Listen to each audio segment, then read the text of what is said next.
Hello, my name is Yung. Today my friends and I are here to find out what does it really take to become an IT software specialist. So I'm here with Mr. Shahrukh. Yeah, hi. Thank you for taking your time with us. No worries. So Mr. Shahrukh is an IT software specialist at Sydney Water, and I would like to kick off by asking you a question. From the technology perspective, what does the software of Sydney Water focus on? Sydney Water basically is, as you know, it's a public domain company. So it provides water and sewage services to around 4 million people. So we have softwares ranging from paying your bills online to monitoring sewage and water pipes, dams. Then it has around 3,000 employees working for, and so we need reporting softwares for the management. Just for day-to-day business, you need a lot of software. So yeah, it's a wide range of software that we use. Oh, okay. So you are a well-experienced software specialist. How long have you been working in this field? I've been working in this field for around 3 years now, but for in Sydney Water it's been around a year and a half now. Oh, so you have been in this field for 3 years? Yep. So what made you choose this career in the first place?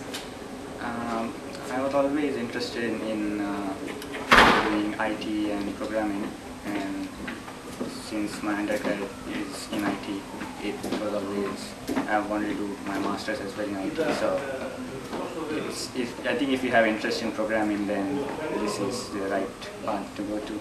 Software development is, and you just enjoy doing it. So can you tell us what are the qualifications, skills, and experience needed to be your profession?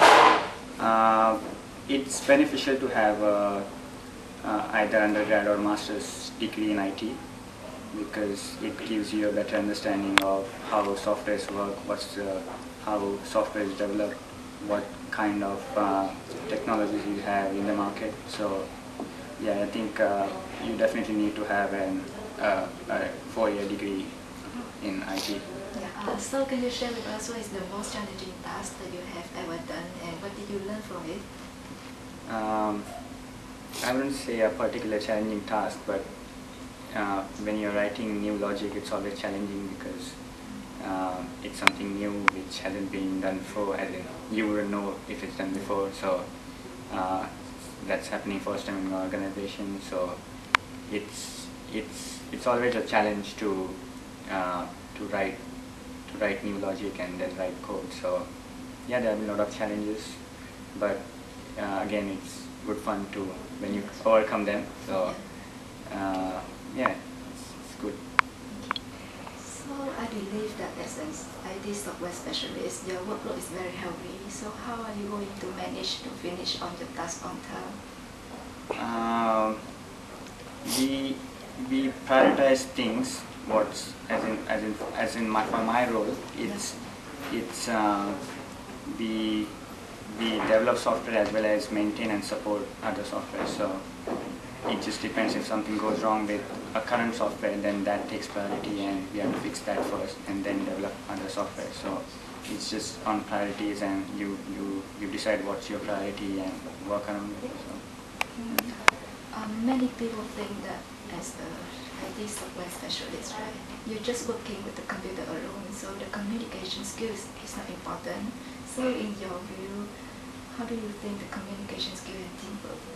I think communication is one of the most important things in IT, because you are developing software not for yourself, you're developing it for users to use it. So there always has to be a communication as to what their requirements are, what they want, how you test it. Again, developing software is not just part of one team. There are different teams involved. There's the deployment team, there's testing team, there's the server team sometimes involved, there's the web team. There's just different teams working together. So there's a lot of communication that happens. Okay. So it will bring me to the next question. Have you ever come across any ethical issues while doing your work? Yeah, there's always ethical issues involved in IT, in the term that you should always use software which is licensed, in terms of could be Microsoft, any kind of software has to be licensed. You can't use pirated softwares.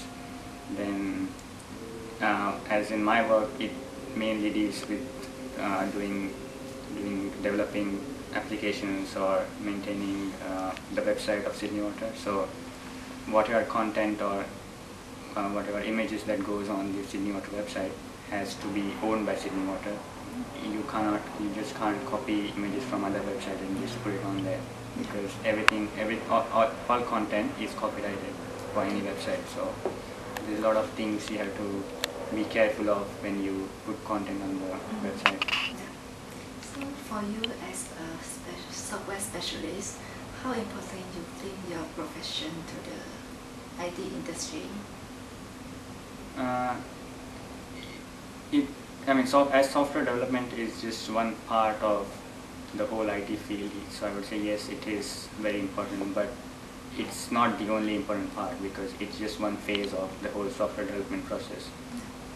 There are people who write the logic, there are people who write the code, there are people who test it, there are people who get in the requirements. So it's just part of the whole process. So, but yeah, it's an important part. Yeah. Okay, so can you share with us what do you love about your profession? I basically like developing software, so writing new code, writing new logic. And since when you're writing code, you're always creating something new. So not exactly something new, you don't want to reinvent the wheel, but it's always something which hasn't been done before. So yeah. you kind of, I do enjoy doing that. So yeah. Actually, I love writing code too. Oh. Yeah. So can you give uni students like us some advice before we enter the IT industry in the future? Again, IT industry it's a very broad term. So you can be a software developer, you could be a business analyst, you could be in the support, or it just depends what kind of field you like. But if you want to be in a software development, then I think you should enjoy writing code, writing logic. But if you enjoy analyzing softwares, then maybe a business analyst, gathering requirements as to what the user needs. Then yeah, it just depends what you're interested in. Okay, it was a great talk. Thank you for spending time with us today. No problem. Yeah, I wish all the best for your career in the future. Thank you. Yeah, thank you.